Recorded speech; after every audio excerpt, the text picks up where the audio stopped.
Right then, members, it's 2 p.m, so we'll make a start. Item 1 on the agenda for today, apologies for absence. Do I have any apologies? Councillor Reid may be late or he may not be able to attend, so he's asked for his apologies to be recorded and group leaders may have. Okay, Councillor Lacey? Yeah, I've got Councillor Stuart Fawcett, Councillor Gare, Councillor Morley and Councillor Lee Stone. Councillor Dale? Councillor Peter Elliott, Councillors Peter Elliott, Kevin Tate, Pat Ancliffe, Richard Spooner and Mark Foster. Thank you, Chair. Right, thank you, members. Right, next item is declaration of interests. Do any members have any items to declare? Councillor Becker. Thank you, Chair. Just on technology, I'll speak up.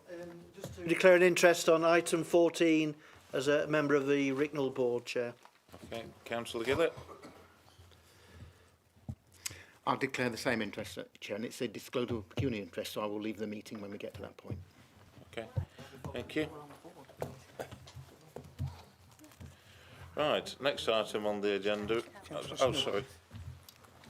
Can I declare that I've also got an interest in item 14 as a member of Ricknell Board, and I'll be leaving the meeting. Okay. Councillor Clegg. Repeat what Christine's just said, Councillor Smith just said about the same item. Okay, Thank you. thank you. Anyone else, Ricknell Board? No? Right, next item on the agenda is minutes of the last meeting. The minutes of the council meeting held on the 22nd of September, the 2nd and 11th of November. Are members content to approve? These are a correct record. Move on, Chair. Move them. Seconder. Okay, thank you. We'll do that by acclamation. Everyone happy to adopt those minutes? Thank you, members.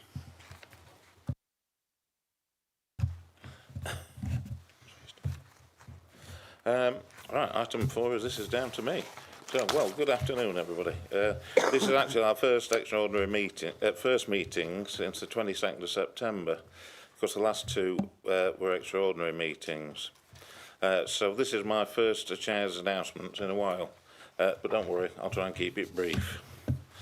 As I mentioned in my last announcement, it was National Fitness Day on the 24th of September, and I took part in the Climb Everest Challenge across all 4 of the district sports centres. This was a successful day, raising money for my chosen charity, Macmillan Cancer Support. I completed 100 floors during the challenge, then attended the circuit training event at Claycross Active in the evening, along with my wife, Janice. This seemed a good idea at the time, but the recovery took around 3 days. I would like to thank members of staff who helped arrange this day of activities, and we look forward to the next one, and thanks for everyone who donated during the day. A couple of days later, on the 26th, I visited the Macmillan Coffee Morning held here at Mill Lane. I did sample a few cakes as part of the recovery. Thanks to everyone who baked and supported the event. On the 16th of October, I attended Ilkeston Charter Fair. It's a wonderful event that fills the whole town with rides. I did brave the carousel horses, the dodgems and the waltzer, but the highlight was seeing the town full of families enjoying the rides and supporting local businesses. I would highly recommend visiting this historic event that will be celebrating its 774th year next October. Early November was all about remembrance. I was honoured to represent the council at several events, the first being the Festival of Remembrance at the Winding Wheel on the 6th. On Remembrance Sunday, I attended the service in Grassmore before joining the Chesterfield Parade and laying a wreath at the War Memorial on behalf of the council. And I'd like to thank Wingworth Parish Council for inviting me to their service on the 11th, where I laid another wreath on behalf of the council. On the evening of the 14th of November, I attended Claycross Parish Council's presentation night, where they donate to local charities and groups from Claycross. A great evening was had by all, despite the torrential rain, because that was when we had the storm and everywhere was flooded. And a big thanks to Claycross Parish Council for their kind donation of £300 towards my chosen charity. On the 17th of November, I was privileged to be shown around the Macmillan ward, accompanied by my wife Janice, at the Chesterfield Royal Hospital. It was humbling to see the amazing work they do, not just for patients, but also the support they offer to their families. The whole layout of the ward has been built around that ethos, and I would like to thank the staff for sparing the time to show us around the amazing facility. There will be other fundraising events during my year as chair, and any assistance from members will be appreciated. I also attended the Mayor of High Peak's Masquerade Ball on the 21st of November in Buxton to support their local fundraising for many worthy charities throughout the High Peak. Lastly, I'd just like to mention that Claycross Food Bank are still accepting donations down in the reception, but this was going to be time limited, so if anybody has anything to offer, if they can still bring it in as soon as they can, please. And that's the end of my announcements. So I'll now hand over to the Leader of the Council, Nigel Barker. Thank you, Chair. And I had 5 minutes climbing them steppers, and that were enough for me. So you did very well. It took me 3 weeks to get over that. I'll start with this, but I mean, firstly, and no meeting would be complete without talking about LGR. I think you know where we are with the districts and boroughs, and the City Council have submitted a proposal based on the North-South unitary model. Various options of that, but it's gone to MHCLG on Thursday, which that's with them now, and we won't know that decision now until summer. But that doesn't mean we're going to stand still. I think because it's important that we do as much non-abortive work as we can before next summer's decision. That means working across all them councils, including the county, and I really hope that the county will commit to that work, because if and when he's not here, the county council, is that we're going to have, whatever that new model is, we're going to have to rejig all the different services, and we need to have a good start on that, because we really do want to create the best version we can out of these new councils, because that's what our communities would expect. And I think we're having a bit of a lull, but not much, because I know I've said it at every meeting, but I really like to thank the officers at our council and other councils for the work that they've been doing over the last 11 months, and will continue to do. I think that's just the start, as we keep saying. I should mention that the county council have also submitted an alternative proposal that would create a single unitary that would include Derby City. That would be a council over 1 million people, and I think the arguments that have been put forward about 500,000 being too many are doubly on that issue. And while on the issue of the county council, I'm a bit concerned by the news that I've read in a cabinet paper this week, that they're proposing to consult on whether they're going to support the new building of the library in Claycross. And as we all know, I think that that were integral to the regeneration of Claycross. And my fear is that it might be a precursor to the not supporting the adult education centre in the clock tower, which would be massive for all the money that we've, and I am looking at you, the way that you did when in your administration to get that money and to build that up. And it'd be a disaster if we start backtracking on that. I was going to refer to Stephen over there, Burrisnorrie, just to remind him that he is the councillor for Claycross now, and he should keep that in mind, I think, when making these decisions. Moving on to the Lido, I'm sure you'll be pleased about this. Ross, you'll be pleased to say I have escaped. They let me go. It's a bit of an in-joke if you've read his Facebook post. No. But seriously, this issue has continued to take up a lot of officer time. Having said that, I would really like to thank everyone who's been involved and all those that took part in the survey. I know the scrutiny committee has got lots to consider, and I look forward to receiving their report. As always, I've been busy with other stakeholders to explore the opportunities for residents and the communities in North East Derbyshire. I met with Tom Hunt, the leader of Sheffield City, to discuss the potential of the tram train extension into Derbyshire. It was very positive, a conversation. Trish were there from Chesterfield as well. So I hope this gets delivered and certainly help our communities with better transport links and improve access, not just to Chesterfield, but into Sheffield as well. I've also attended the EMCA board, and this week I'll be representing all districts and boroughs at the EMCA Transport Committee.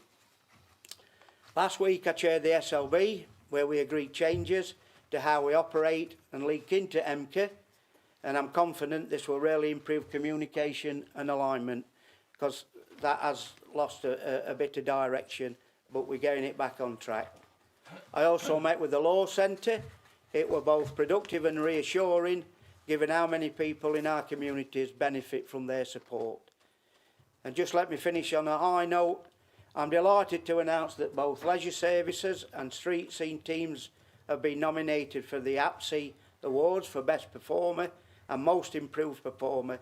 And congratulations to them, and good luck at the awards evening.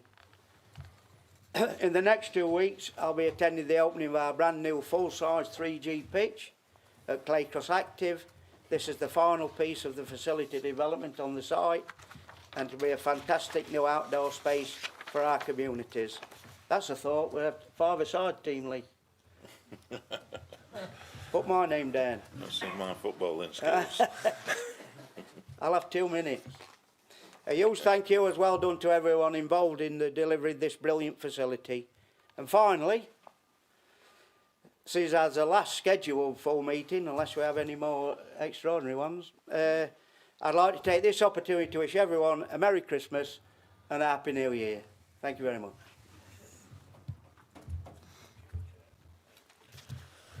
Right, thank you for that, Nigel. Right, item 6 is public participation. We have no public questions today, so we'll move on to the next item. This is item 7, Treasury Management Strategy. And I'm going to hand over to Councillor Pat Kerry. Thank you, Chair. This is a Treasury Management Strategy, Q2 25-26. This report presents the Treasury Management update for the first and second quarters of the 25-26 financial year. It provides an overview to our borrowing and investment activities in line with the Chartered Institute of Public Finance Accountancy Code of Practice, which requires regular reporting to ensure transparency and sound financial management. All Treasury management activities complied fully with the principles as set out in the CITFA Code, and our own strategy and key prudential indicators remain within approved limits, demonstrating our ongoing commitment to financial sustainability. In summary, the Council's Treasury management position remains robust, with effective risk management and compliance at its core. I recommend that the council notes this report, Chair. Thank you, Councillor Curry. Right, nobody want to comment on it? I'll second that. You can second it. Any comments on that? No? Right, we'll take that straight Well, to... actually, Chair, my name is on there. Oh, sorry, Councillor.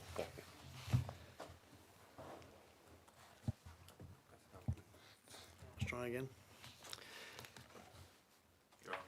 I'm on. Right, thank you, Chair. So I think it's a bit of a Rachel Reeves moment, really, because I trailed my comments earlier at Audit Committee, so I'm not sure whether what I'm going to say now has been leaked already, but I'm going to try anyway. With regard to the strategy, I think everyone will have seen page 39, which makes reference to the loans portfolio, and that there's been an increase of 6.7 million in loans since the 31st of March 2025. So, as I said already, I have mentioned this at audit, and my view is that the council should be concerned by the increase in that amount in our loans portfolio, and I know that there's overriding reasons for that in terms of a context of national finances and so on, and with regard to some of the projects that we're doing, but it's still a significant amount, and it's more than I would say that we had anticipated. So, and I'm sure our Director of Finance is going to be answering me in the same way that she did at audit, but my comments still stand. And with regard to the investment activity, this is my told you so moment, or I'm going to repeat myself moment, and I've been saying this same comment for coming up to 20 years now. It's with regard to our discussions with regard to how investment is carried out. Now, it's the same as when anybody, for example, is coming up to retirement and they're thinking about pensions and investing their pension lump sum and all that sort of thing. You have that conversation about whether you want to put your pension fund into something that's high risk, medium risk, or low risk. Very few people actually think about the high risk situation because you know that you're putting your money in jeopardy. Most people go for the medium risk because the low risk situation is you might as well put your money in a shoebox and stuff it under a bed. And I think that's what this council has done for many years. We've gone so risk adverse that I'm wondering where the mattress is kept. I think it's now time to start reconsidering our investment strategy, not to put the council's money in any jeopardy, but we do need to think about going from a very risk-adverse look at the economy to a conversation with Arlene Close, and I know one has happened. Arlene Close must be saying it's time to think about moving ourselves up in the benchmarking strategy to somewhere a little bit more medium risk so that we can make our residents' money sweat that little bit more. Because when we think about the close margins that there are in the reserves that we have, and we are starting to dip into reserves, we can try and reduce that by creating more through investment. And I think it's time for this council to have that genuine conversation, think about investment, and move to that medium section, as I've said. And I think that time is now. Because if we don't, we're not maximising that money. And if we don't, we're sending a mixed message to everybody else that even we don't have confidence in this government and the economy as it stands now. So I don't think we should be sending out that message at all. I'll look forward to the Director's comments, Chair. Okay, thank you, Councillor Thacker. Over to you, Jane. Just waiting. Am I on? Yeah. I'm on. Okay. Thank you, Councillor Thacker. Yes, this is indeed a rerun of our discussion at Audit Committee last week. So let me take the loans first. It isn't high risk. It is well within the curve of where we would expect to be borrowing. There's absolutely no risk on the general fund. We do all of that check before we do any borrowing every time we look at the prudential indicators. So I do dispute that it's high risk. However, I do take your point that we do have to accept that we are externally borrowing more now than we did in the past. Internal borrowing brings a lot less risk because you basically, sorry, can I just have a drink of water? I've got ever such a dry mouth today. We are borrowing more externally because we've exhausted our internal reserves. So that does come with a higher risk in terms of repayment of the yield. If you're borrowing your own money, there's a lot less risk to what you've got to repay. That's just like using your savings instead of taking out a bank loan. If you have to go to the market to borrow, then that's where you are. We're not unique in that position. Every time you pick up an MJ, every time you pick up any sort of public finance magazine, you will see that most councils are in a position where they're having to use the reserves to fund the day-to-day spend. Therefore, there's less reserves available to fund the capital programmes. So we are where we are on that one. I accept it's higher risk, but I don't think we're in a position whereby we need to be overly concerned about it. If we did, I'd be reporting that in this report. In terms of investments, the strategy allows us to be much more risk seeking than it is. All those options are in the strategy. I don't necessarily think it's a strategy approach. I think it's an operational approach on where we put our money. The difficulty that we've got at the moment is that we have, as I've just said, we've got less reserves, so we've therefore got less to invest. So therefore tying money up longer is more challenging, because if I've tied the money up, I've got to make sure that I can then borrow short term, and quite often borrowing at higher rates than I'm actually investing at. So trying to get that balance and that tension is quite tricky, but absolutely accept that that is something that we could look at. In the last benchmarking that we got from All In Close, we were actually smack bang in the middle. We're median quartile. So we're not high, we're not low, we're smack bang in the middle. So we've kind of moved up that curve from where we were previously. As you know, we were quite down the bottom. So I don't want there to be alarm bells in the chamber. As Councillor Kerry said, we're compliant. I don't perceive it to be a high-risk strategy. Absolutely, we could take more risks, but you know my views, it's public money, and I'm always going to err on risk-averse.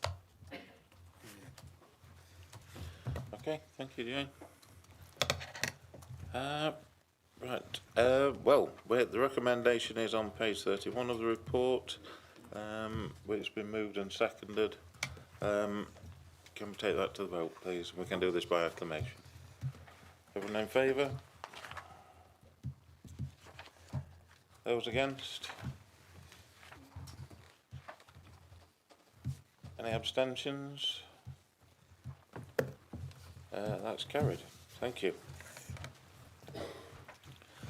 Right, item 8. Adoption of the Council's Statement of Principles under the Gambling Act 2005.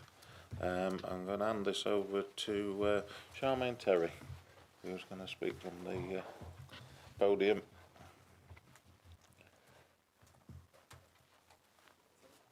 Yeah, when you're ready. When you're ready. Thank you, Chair.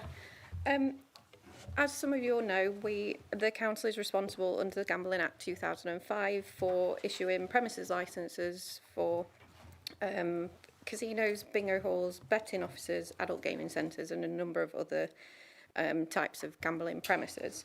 As part of our responsibility under the Gambling Act, the Council must set a policy every 3 years. It's now due for renewal, and it does need to be renewed before March of next year. The Joint Environmental Health Service conducted a review of the existing policy and identified a number of changes that needed to be made to ensure that the policy remained up to date and fit for purpose. Following consideration of the draft policy through the Licensing and Gambling Act Committee, a public consultation took place for 12 weeks. The consultation was published on the Ask Derbyshire website and publicised via the Council's website and on social media platforms, and a range of stakeholders were directly targeted through email. Following that consultation, only one response was received during that period, and this response was considered again by the Licensing and Gambling Act Committee on the 14th of October. The committee noted the single supportive response to the consultation and viewed the overall lack of feedback as a positive indication, and the revised policy is fit for purpose and meets stakeholder expectations. As a result, the committee approved the final draft policy and local area profile for consideration. Following approval of the policy, another exercise does need to take place to adopt the policy. We must publish the policy and publish a notice of intent to update our policy as well. The details of what we need to do next are at paragraph 2.4 of your report. So that's a summary of what we've done to review the policy, and now I'm going to hand over to Councillor Pickering to take you through the recommendations for the report. Thank you. Thank you. Councillor Pickering. Yep. Thank you very much for that, Charmaine.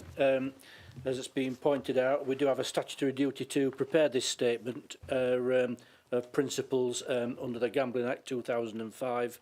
It has been extensively consulted on publicly.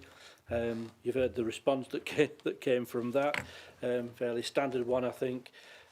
So with that, Chair, I'll move the recommendations 1 and 2 that are in the paper. Thank you. Do we have a second there? I'll take that. Thank you, Councillor Barker. Right, I'm going to put that to the vote. It's just going to go on the onto the screen as we're actually adopting the policy. So if you can all get ready to vote.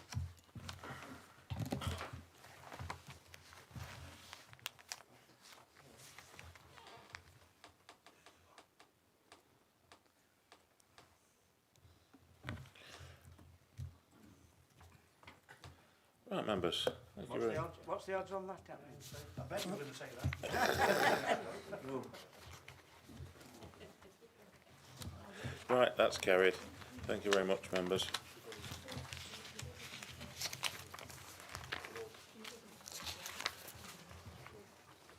Right, move on to item 9 on the agenda, which is proportionality of the council.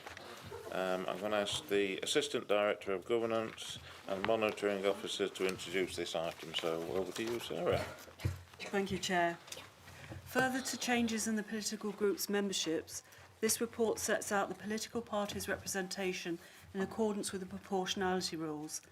The legislation is set out in paragraph 1.2 of the report, and it is important to note that the principles A to D are applied in order. A and B are applied first, then C, subject to the results of A and B, i.e. after A and B, and finally D, which is subject to all the preceding principles. It is a hierarchy.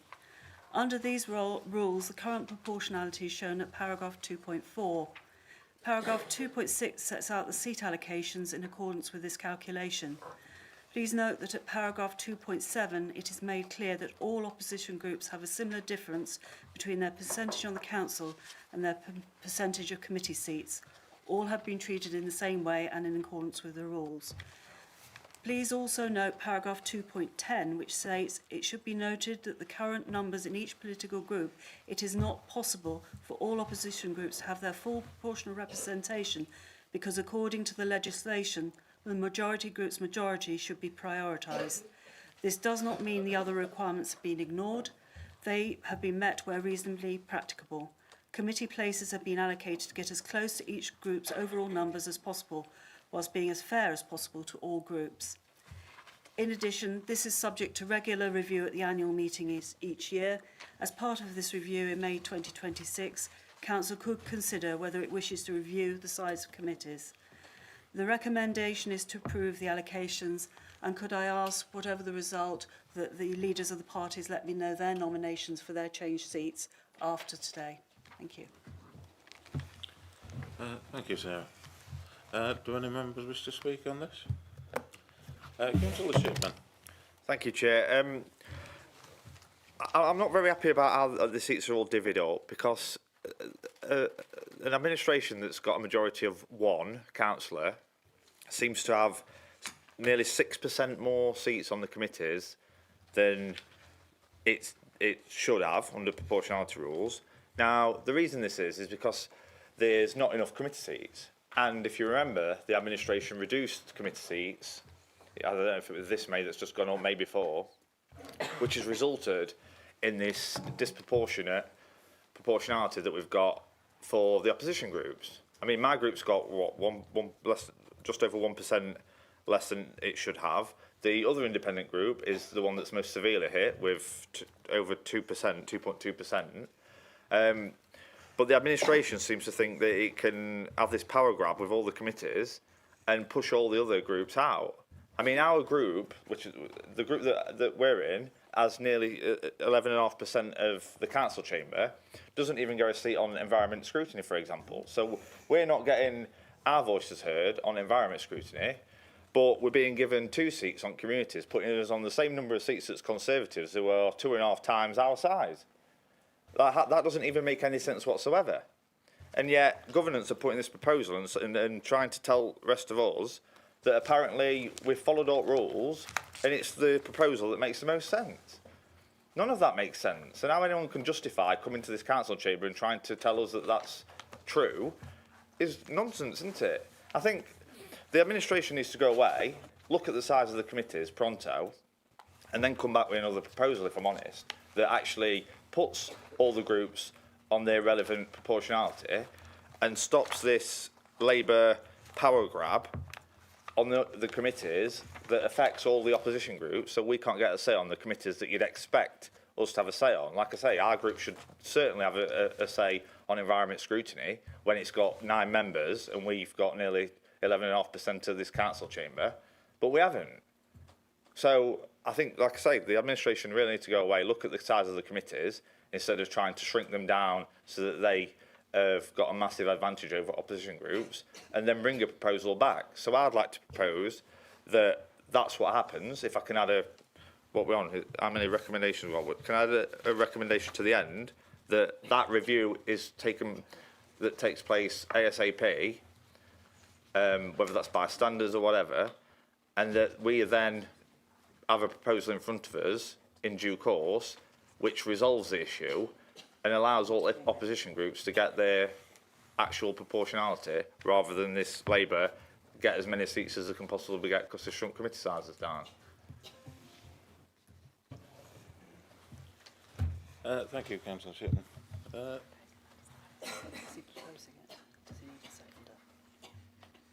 Are you proposing that? Yeah. Proposal that. You need a seconder. Oh, Councillor Ancock. Thank you, Chair. Yeah, I'm happy to second Ross's amendment.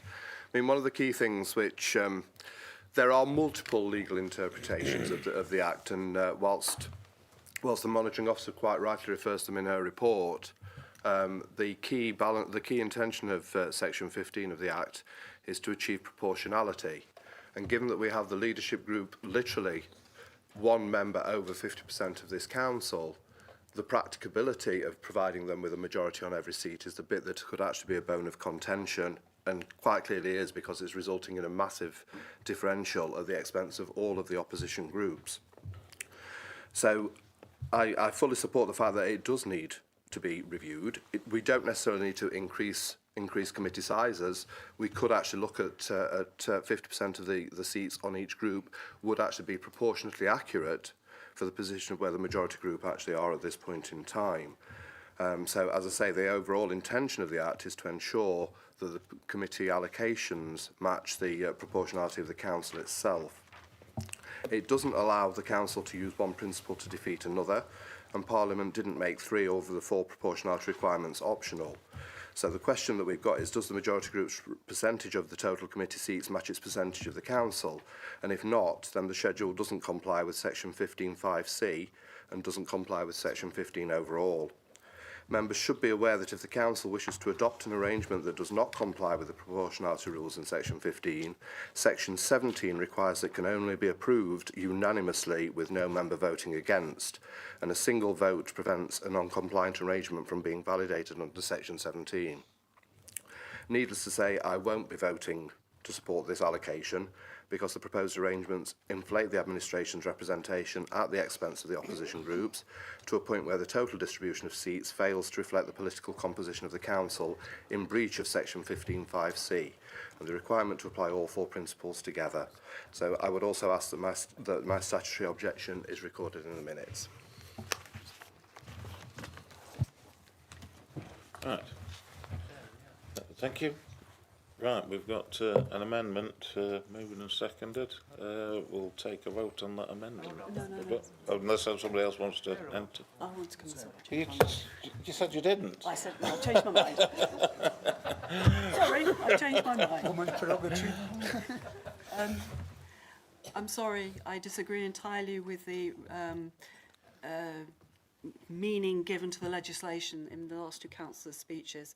It is hierarchical.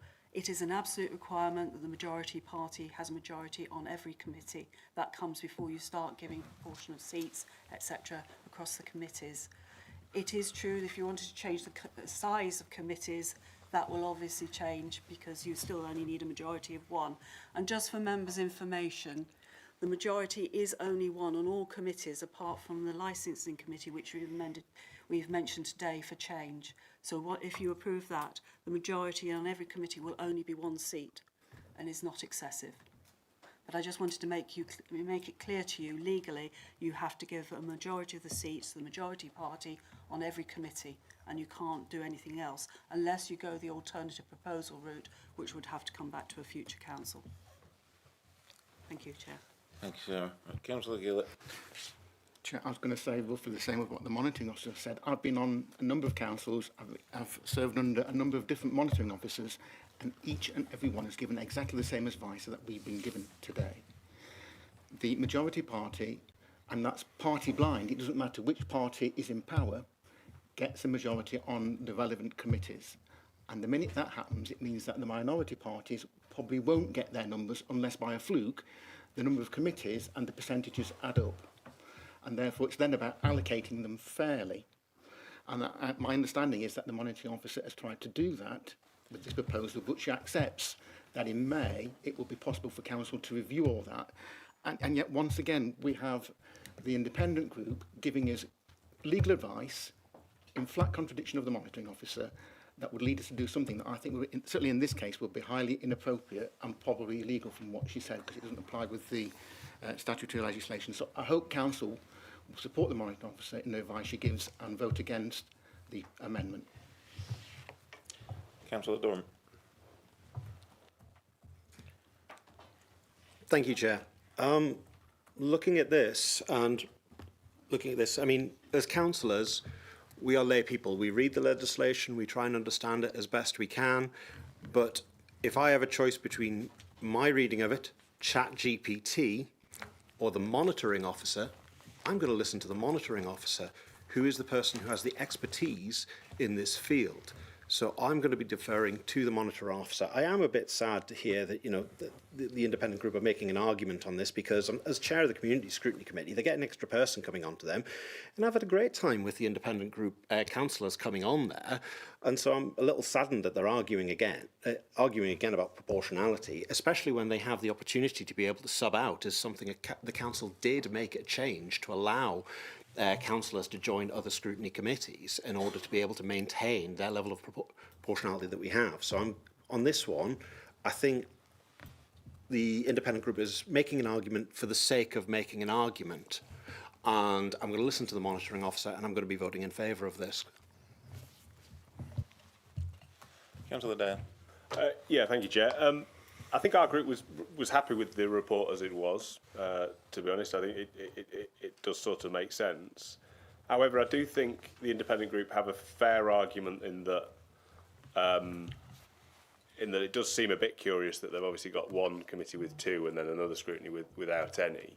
So I suppose the question would be to the monitoring officer how that ended up being the situation. I would also say it is very challenging, and I know from previous conversations that proportionality is the bane of Sarah's existence, probably, because it's never easy, and it always looks a bit sort of perverse that the majority group has to have such a larger majority when you tot up the number of seats. But it is simply the fact that you have to have majority on the committee. I wonder if there's another way around it where we just get in a room and have a conversation, try and sort it out between ourselves. I'm unclear as well as to which, to Ross and David's point, if you were to increase committees, which committee sizes would you be looking to increase? Because I'm not clear which ones are shorter, I suppose. So is there another way around it? I suppose is the other point.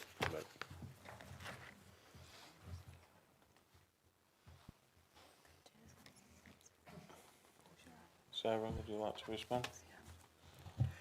Yes, thank you, Chair. Yeah, we've done the best we can with what we've got to work with. But if I think we're okay if you want to move seats round, as long as it stays within the same proportionality, so the same number of seats at the end of the day. I think that would be acceptable, and that would be a matter for the groups concerned to discuss about swapping.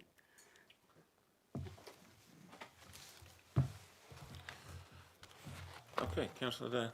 Sorry, I appreciate it, and I've already spoken, Chair, but I think I'd just want to have a conversation with our group about that before making a decision. So I don't know if that's a case of deferring it or what we want to do, or whether we just accept this and come back to it at a later date. I don't know. I think it is going to be voted on. Well, obviously we've got the annual meeting next May, and it's not a million miles away. Could I? Yes, of course you can. Just a quick point. You need, as members, you need to agree something today because it's as soon as practicable after the changes. But you're quite right. You can agree it today, and it can come back to the next council meeting. Councillor Barry. Thank you, Chair. Is that working? I think for me, I understand what everybody's saying, and I appreciate the comments that are being made, but I think at this moment in time, we'd be as well to go with what's in front of us, and then let's visit it all when we come to the AGM next year. I think we've got a lot of business of other things that we need to sort out. I think we accept this one, move forward, and then look at it again at the new year. Thank you, Chair. Thank you, Councillor Barry. Councillor Berkey. Thank you, Chair. I don't think, to answer Councillor Dale, I don't think there is another way. We've got the experience and the expertise of Sarah, who is trying to help us to do our duty under the law. That's not an easy thing to do, and it's not something that we can easily shy away from. So that there's no question that at this point in time we accept the advice that we've got from our very experienced and very highly qualified officer. Thank you, Chair. Thank you, Councillor Berkey. Right, well, we have an amendment to... Councillor Schindler comes back because he's got the right to play, but Yep. he needs to clarify the amendment. Okay. Councillor Shipman, right to reply. Thank you, Chair. Can the monitor officer explain the approval process? Should groups between themselves agree that some seats can move around, how does that look like in terms of getting that approved? Is that something that's delegated? Would that have to come back at the next meeting? What we're looking at on that before I just finish off. Sorry. Yeah. I think it would have to come back to council for the simple reason council appoints the members to its own committees. So in accordance with proportionality rules, but they still appoint. Yeah, in that case, let's move to the vote on the amendment for a review, which I guess lines up with what Councillor Barry's just said in terms of it coming back to the next AGM. I'm presuming that work would need to happen between now and then anyway. So I think if we do that, plus some conversations could potentially happen between groups to see what can be done in the interim before we get to that stage, and then, you know, hopefully we get more proportionality within the committees. So, so what's your actual amendment now then? Are you, just for clarity? What's on the table, Chair? Which was to review the committee sizes. Yeah? Which sounds like... Hold on, just let your microphone come on. The amendment is the one that I proposed and Councillor Hancock seconded, which was to look at the committee sizes, for them to be reviewed, and then hopefully the numbers would fit so that proportionality can be achieved for all the opposition groups as well as the administration, and brings them in line with the actual percentage of councillors that we've got. Right, okay. Do you get that? Do you understand that? Yep. Right, we've got an amendment proposed and seconded. We'll take a vote on that first.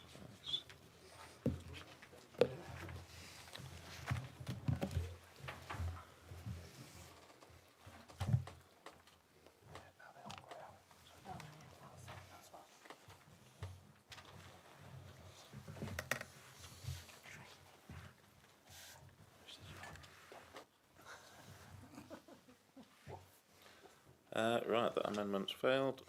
Right, we'll now go to the recommendation, which is the report in the supplementary pack, and we'll take a vote on that. Councillor Clegg.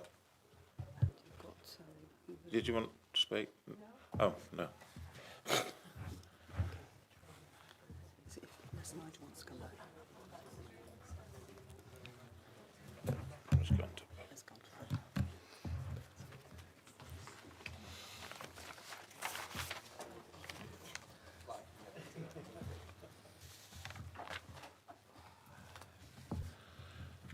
Right, members, thank you very much. That's carried. Right, we now move on to item 10 on the agenda, which is questions from members. So I'm now going to ask Councillor Richard Welton to put his first question to Jane Barry. Just before we move on, there was names missing off that. I only went to P, and I'm R. When it came up on the screen. So there's no T with Martin books across. I didn't see my name there. You did? Yeah, exactly. Indeed. What a shock. Do you want me to come back? Yep.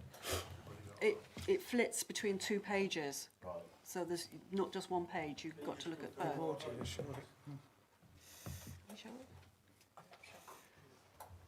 we show the previous vote result on that? We'll just put the previous vote on there. We'll put the vote up on the screen again. Thank you. Just for clarity.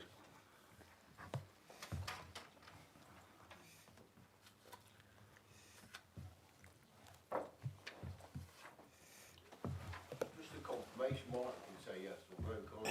I'm happy with that. You don't need to all speedy. That's right.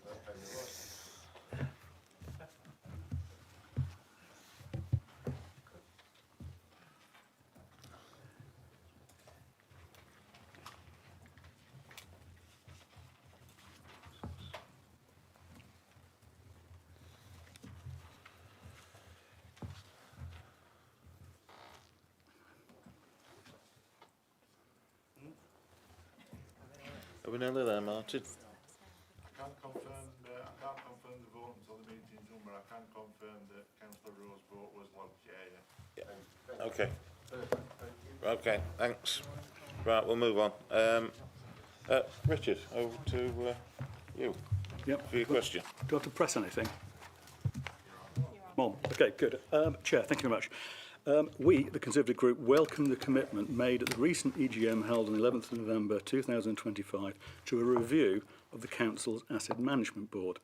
Will the Cabinet member responsible involve cross-party elected members in this review through a working group on the principle, of transparency and inclusion? Thank you. Okay, thank you. Councillor Barry? Just let your microphone come on, please, sir.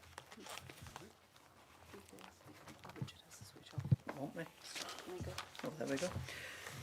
Thank you, Chair. Thank you for your question, Councillor Walton.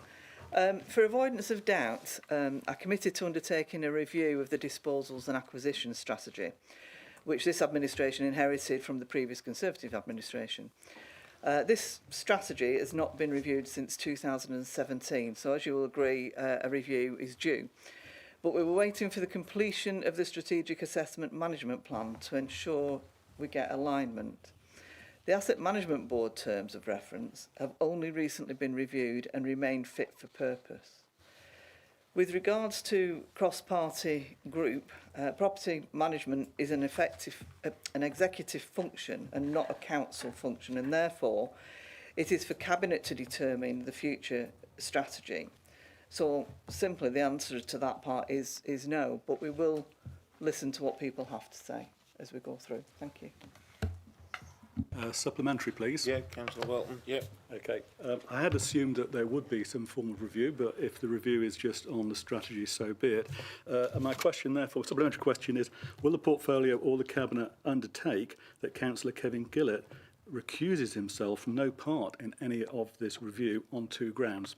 First of all is the conflict of interest. He is a member of the Cabinet, which is solely responsible, that was the advice we received, for asset management, but he is also chair of Standards, which is responsible for corporate governance as well. And again, I think there's been a lot of communication issues relating to the Asset Management Board, and that's the first ground for him to recuse himself. The second ground, and I believe he's completely innocent, I don't think there's any intention to mislead this council, Councillor Gillett, I'm up front with that, but you came and gave incorrect information with regard to an Asset Management Board, in that you implied it existed, it functioned, it was there. Whereas the advice that we actually got, the correct advice, and he did it in a very authoritative way, which was very believable. But I said, I think you're innocent. The actual monitoring advice that we got with this was a delegated power from the Cabinet to an individual officer, completely different. Thank you. Thank you, Councillor Welton. Councillor Barry. I might be sounding a bit stupid here, but can you tell me what the actual question was there, please? Because I didn't quite understand what your supplementary question was. Thank you. The supplementary question is, if there were to be a review, if you do any review, even if it's of the strategy, that Councillor Gillett recuses himself from that process due to conflict of interest and the fact that he gave, and I think, again, I emphasise innocently, gave information that was not correct in describing a board that doesn't actually exist. It's delegated authority for the Cabinet to an individual officer. So the board doesn't exist, or it's a quantum board. It exists sometimes and it doesn't exist. Thank you, Councillor Welton. Councillor Barry. I'll seek advice on that, but it's, how can I put it? Councillor Gillett isn't part of this, and it will go through the proper review process. I'll make sure that we're following the right protocols when we do that process. But at this moment in time, that's as much as I can say to you, really. It'll be looked into and it'll be transparent when we do it. Thanks very much. Thank you, Councillor Barrett. Right, move on to question 2, which I'm going to invite Councillor Alex Dale to put his question to Councillor Pickering. Thank you, Chair. Can the portfolio holder please provide an update on the extension of green bin collections over the winter, as suggested in the recent Simpler Recycling report, and the plans for black and burgundy bin collections over the forthcoming Christmas period, with measures to avoid a repeat of the complaints in previous years? Thank you, Chair. Thank you, Councillor Dale. Councillor Pickering. Thank you, Chair. Thanks very much for that, Alex. I will say that at a previous meeting, it might have been the last full council, I did say that there'd be briefing sessions arranged for members on simpler recycling. I'd encourage everybody to take part in that so that they can ask questions and be more fully aware of what simpler recycling is. On the green bins, I will say that we do intend to extend collections of the green bins from next winter. On the second part of your question about the black and burgundy bins and collections over the Christmas period, you'll know if you've looked in the news at the bin calendars that we've produced in there, that either side of Christmas this year there are extra burgundy and black bin collections to provide opportunity for people to get rid of their rubbish. We are collecting, as you'll notice in there, across the district. We're emptying bins right up until Christmas Eve, and we're just closed for the Christmas period. And then people who missed their bin collection on Christmas Day and Boxing Day will actually get a collection on Friday the 2nd of January and the Saturday. The week following that, there are extra black and red bin collections. I realise will not satisfy everybody. I'm sure somebody will complain about that. But I think we've got an excellent service, and I will take this opportunity to thank all the crews that we've got and the staff that are involved in providing our district with our excellent refuse and waste collection services. Thank you, Chair. Thank you, Councillor Pickering. Councillor Dale, do you have a supplementary to that? Yeah, thank you, Chair. Great. Thank you very much, Chair, and thank you, Councillor Pickering, for the answer there. And would very much echo your comments about the fantastic refuse teams who do a fantastic job, and they absolutely do deserve a bit of time off over Christmas, so this is in no way geared at them. Just in relation to, so the first part of the question in relation to the green bin extension over winter, that's really fantastic news. Could the Cabinet member confirm how long that extension would be? And in relation to the burgundy and black bins over the Christmas period, recognising that it is challenging to sort this out, and obviously the staff do deserve that time off, and the bank holidays, depending on where they fall, makes life harder. But I have had some concerns around burgundy bins going 3 weeks for some people without emptying. And the key problem, I think, is people not knowing. So the move to the from the bin calendar going into the Neddy News, people not seeing it. So I've had some concerns from the people who've raised it, but the problem for me more is the people. How do we make sure that more people are aware? Because then you can plan ahead. You can manage your waste a little bit better. You can make those preparations to make things a bit smoother, I suppose. Thank you, Chair. Councillor Pickering. Yep. Thank you, Alex. Again, very crafty way of getting two questions in one, I noticed, but that's absolutely fine. I mean, the first bit, I think we are looking from next winter of just having December where there won't be a collection. So we are looking at extending it further than that. As I said, the briefings, you get more detail about that, so please do come along to them. I think looking at this bin calendar, I've had a search through it. I think nobody goes more than a fortnight for their burgundy bin. I mean, we will take recyclable side waste, but if it's not recyclable, it will be left. So if it's not collected, you've got the answer to your residents about why it's not being taken away. So I think we have cut it down to a minimum of a fortnight. I mean, I've had a look through. If you find anything different, please let me know. But I think we've tried to cover as much as we can on that. Thank you, Chair. Thank you, Councillor Pickering. Right, we'll now move on to item 11, motions. And there are no motions at today's meeting. Item 12, urgent business.